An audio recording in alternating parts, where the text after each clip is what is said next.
बहुत पहले की बात है। एक गांव में शिल्पकार रहता था।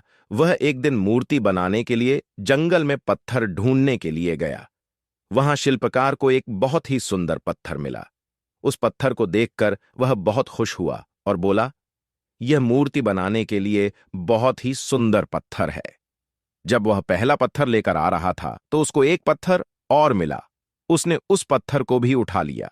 वह घर पहुंचकर उसने पत्थर को उठाकर अपने औजारों से उस पत्थर पर मूर्ति बनाना शुरू कर दिया। जब शिल्पकार पत्थर पर चोट देने लगा तो पत्थर कहने लगा कि मुझ छोड़ दो, इस चोट से मुझे बहुत कष्ट हो रहा है। अगर तुम मुझ पर चोट मरोगे तो मैं बिखर जाऊंगा। तुम किसी दूसरे पत्थर पर मूर्ति बना लो। उस पत्थर का बात सुनकर शिल्पकार को पत्थर पर दया आ गई। उसने पत्थर को नहीं तोड़ और दूसरे पत्थर को लेकर उस पर मूर्ति बनाने लगा। दूसरा पत्थर कुछ भी नहीं बोला। कुछ देर के बाद शिल्पकार ने उस पत्थर पर बहुत सुंदर भगवान की मूर्ति बना दी। अब जब भी कोई व्यक्ति मंदिर में पूजा करने आता तो मूर्ति की फूलों से सजाया करता, दूध से स्नान करता और दूसरी तरफ उस पत्थर पर नारियल फोड़ता था।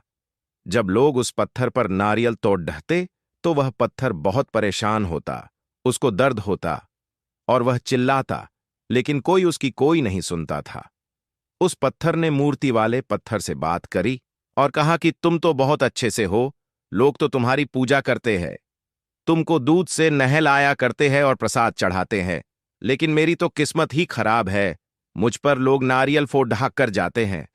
मूर्ति बने पत्थर ने कहा कि जब शिल्पकार तुम पर कारीगरी कर रहा था तब तुम उस समय उसको कारीगरी करने से नहीं रोकते तो आज मेरी जगह तुम होते, लेकिन तुमने आसान रास्ता चुना, इसलिए अब तुम दुहक पा रहे हो।